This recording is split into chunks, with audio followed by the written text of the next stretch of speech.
Hello students, AC circuits में आज हम पढ़ने जा रहे हैं प्योर रेजिस्टिव सर्किट के बारे में। So I hope you are ready with your pen and paper. So without wasting much time let us start this video. तो सबसे पहले तो क्वेश्चन आएगा कि प्योर रेजिस्टिव सर्किट यानी क्या। तो प्योर रेजिस्टिव सर्किट यानी ऐसा सर्किट जिसके अंदर सिर्फ और सिर्फ रेजिस्टर का यूज किया गया हो, जिसे हम प्योर रेजिस्टिव सर्किट बोलते हैं। तो वही बात बोर्ड पे लिखी है, such circuit in which only resistor is used is called as pure resistive circuit. यहाँ पे एक सर्किट डायग्राम बना के रखा है, इसे हम बोलते हैं प्योर रेजिस्टिव सर्किट, क्योंकि इसके अंदर हमने सिर्फ और सिर्फ रेजिस्टर का यूज किया है, जिसका रेजिस्टेंस जो है वो आर के बराबर है। ये जो रेजिस्टर है उसको हमने एक वोल्टेज सोर्स के साथ कनेक्ट करके रखा है, और वो वोल्टेज सोर्स का इक्वेशन जो है वो हमने मान लिया है V बराबर V naught sine omega T. अब यहाँ पे V नॉट क्या बताता है, मैक्सिमम एम्पलीट्यूड वोल्टेज का। साइन ओमेगा टी क्या बताता है कि वोल्टेज जो है वो साइनोसॉइडली अपनी डायरेक्शन जो है वो चेंज करता रहता है। हमें पता है कि जो एसी करंट, एसी वोल्टेज जो होते हैं वो अपनी डायरेक्शन कुछ ऐसे साइनोसॉइडल चेंज करते रहते हैं, इसलिए हमने V का इक्वेशन यानी कि ये वोल्टेज सोर्स का इक्वेशन क्या मान के रखा है, V naught sine omega T, जिसके अंदर V नॉट जो है वो क्या होगा, हमारा मैक्सिमम एम्पलीट्यूड होगा। साइन क्या बताएगा हमें कि जो वोल्टेज है वो साइनोसॉइडली अपनी डायरेक्शन चेंज कर रहा है, और ये जो ओमेगा टी है, ओमेगा टी हमें बताता है ये वोल्टेज सोर्स का फेज।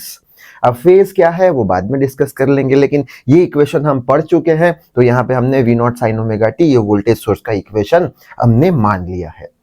अब यहाँ पे हमने V का इक्वेशन ये मान लिया, तो ये जो V का इक्वेशन है ये तो हमें पता है, यानी कि हमने मान लिया है। अब ये जो सर्किट है उसमें से जो करंट फ्लो होगा उसका इक्वेशन क्या होगा वो हमें पता लगाना है। तो इतनी सी बात हमें ध्यान रखनी है क्या, कि वोल्टेज सोर्स का इक्वेशन मान लो, हमेशा V बराबर V naught sine omega t ही लेंगे। अब ये अगर वोल्टेज सोर्स का इक्वेशन है तो इसमें से जो करंट फ्लो होगा वो करंट का इक्वेशन क्या होगा वो हमें पता लगाना है। अगर करंट का इक्वेशन हमें पता लग गया तब जाके सारी बातें हम आगे जान पाएंगे। ठीक है, तो इतनी बात पता चल गई हमें। अब हमें तो करंट का इक्वेशन पता लगाना है, तो करंट का इक्वेशन जानने के लिए हम केवीएल अप्लाई करेंगे ये सर्किट पे। अब केवीएल हमें क्या बोलता है, केवीएल हमें बोलता है कि सर्किट के अंदर जितने भी डिवाइसेस है वो सारे डिवाइसेस के जो पोटेंशियल डिफरेंस है उसका अगर हम सम लेते हैं तो वो जीरो होगा एक क्लोज लूप के अराउंड। इतनी बेसिक सी बात हमें तो पता है, यानी summation of delta V across a close loop is equals to zero. अब यहाँ पे हमें एक क्लोज लूप लेना पड़ेगा, तो यहाँ पे हम मान के चलते हैं ये हो गया हमारा एक क्लोज लूप। ठीक है, ये लूप के अक्रॉस जितने भी डिवाइसेस है उनके पोटेंशियल डिफरेंस का अगर हम सम करते हैं तो वो जीरो के बराबर आना चाहिए। ठीक है, अब हमें करंट का डायरेक्शन डिसाइड करना पड़ेगा, क्योंकि वोल्टेज सोर्स जो है उसमें क्या होता है, पोलैरिटी चेंज होता रहता है, प्लस माइनस होता रहता है। जैसे कि समय के साथ अगर हम बात करें तो वोल्टेज पहले प्लस में होगा, फिर माइनस में होगा, फिर प्लस में होगा। तो हम मान के चलते हैं कि कोई एक पर्टिकुलर टाइम पे यहाँ पे हम प्लस मान लेंगे और यहाँ पे हम माइनस मान लेंगे, क्योंकि यहाँ पे क्या होगा, समय के साथ पोलैरिटी चेंज होगी, plus minus plus minus plus minus. ठीक है, तो कोई एक टाइम पे प्लस यहाँ पे मान लेंगे और माइनस यहाँ पे मान लेंगे। हम यहाँ पे भी प्लस मान सकते हैं, यहाँ पे भी माइनस मान सकते हैं, माइनस जो आंसर आएगा उसमें कोई फर्क पड़ेगा नहीं।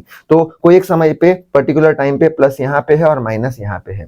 प्लस अगर यहाँ पे है तो करंट हमेशा पॉजिटिव टर्मिनल से निकलेगा, यानी कि हम करंट का डायरेक्शन कुछ ऐसे बना सकते हैं, यहाँ से कुछ करंट निकल रहा है और ऐसे सर्किट में फ्लो हो रहा है। ठीक है, अच्छा, अगर प्लस यहाँ पे मान लिया तो करंट ऐसे फ्लो होगा, तब भी आंसर सेम आएगा हमारा।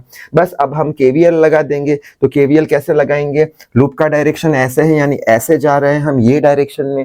ये डायरेक्शन में क्या हो रहा है, माइनस से प्लस जा रहे हैं, माइनस से प्लस यानी पोटेंशियल बढ़ रहा है, पोटेंशियल बढ़ रहा है यानी हम प्लस V लिख लेंगे।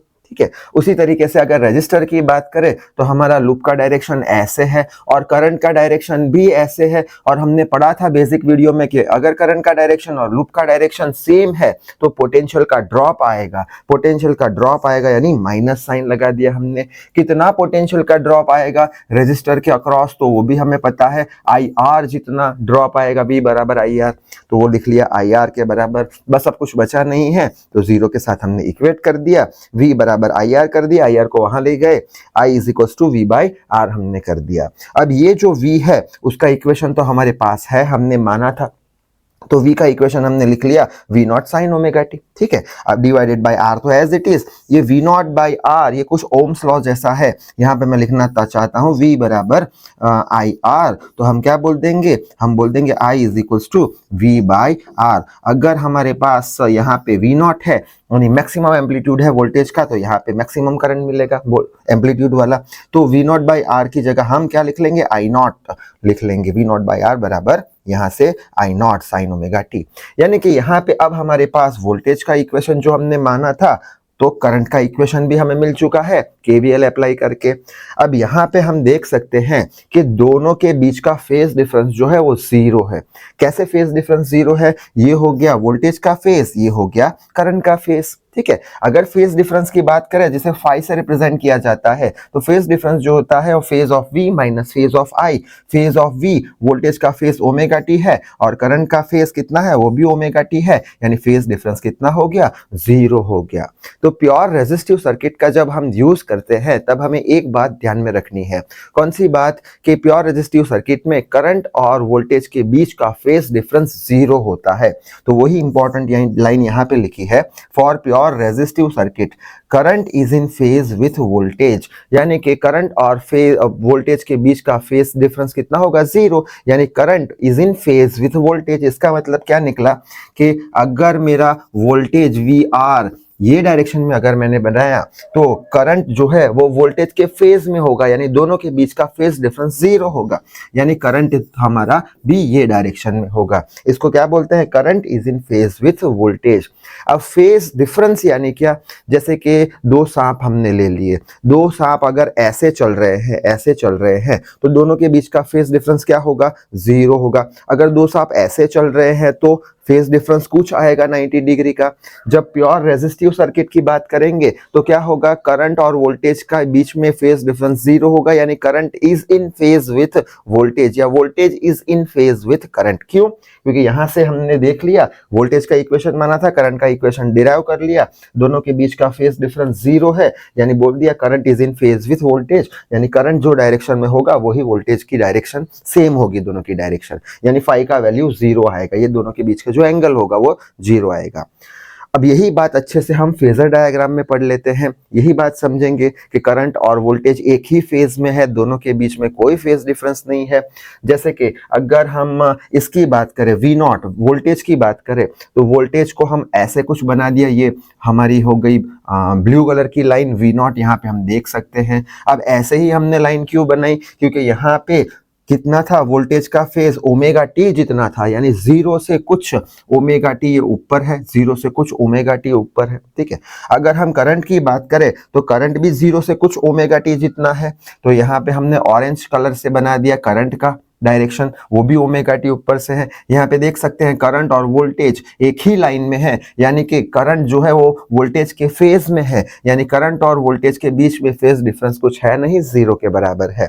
अब यहाँ पे अगर हम बात करें ये वोल्टेज की, तो ये वोल्टेज का एंगल कितना है, ओमेगा टी, तो ये वाला जो कंपोनेंट होगा एंगल के साथ वाला कंपोनेंट वो कॉस कंपोनेंट, ये होगा V naught cos omega T, ये हो गया V naught sine omega T, ठीक है। उसी तरीके से करंट की बात करें तो ये एंगल वाला जो कंपोनेंट होगा वो I naught cos omega t, और ये हो गया हमारा I naught sine omega t. So I hope इतनी बात समझ में आ गई होगी फेज डिफरेंस की, ठीक है। और अच्छे से फेज डिफरेंस समझते हैं तो हम वेव डायग्राम की बात करेंगे। वेव डायग्राम में सबसे पहले वोल्टेज का इक्वेशन माना था, तो वोल्टेज साइनसोइडली समय के साथ चेंज होता है, वो हमने बना दिया, वोल्टेज समय के साथ चेंज हो रहा है, समय के साथ, ठीक है।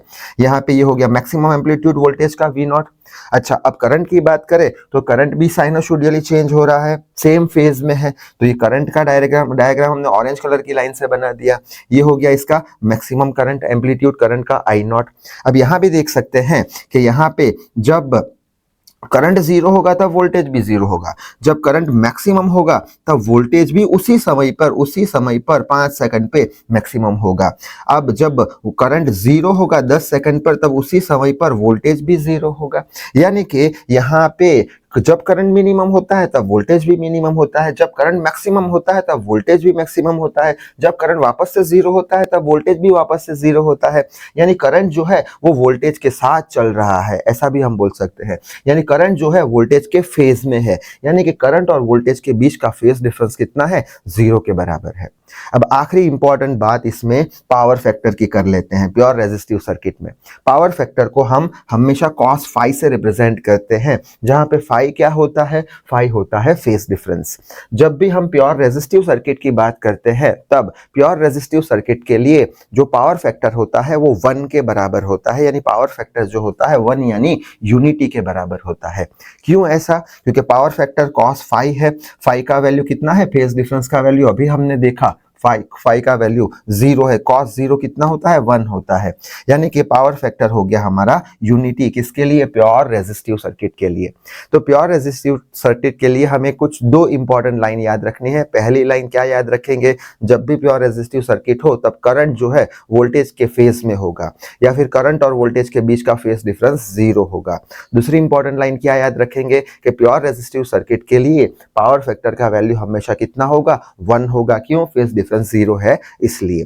तो यहां तक लिख के आने पर हमें एग्जाम में फुल मार्क्स मिल जाएंगे। सो आई होप सारी बातें समझ में आ गई होगी। तो इस वीडियो में बस इतना ही। Till then need hard work hard. Thank you very much.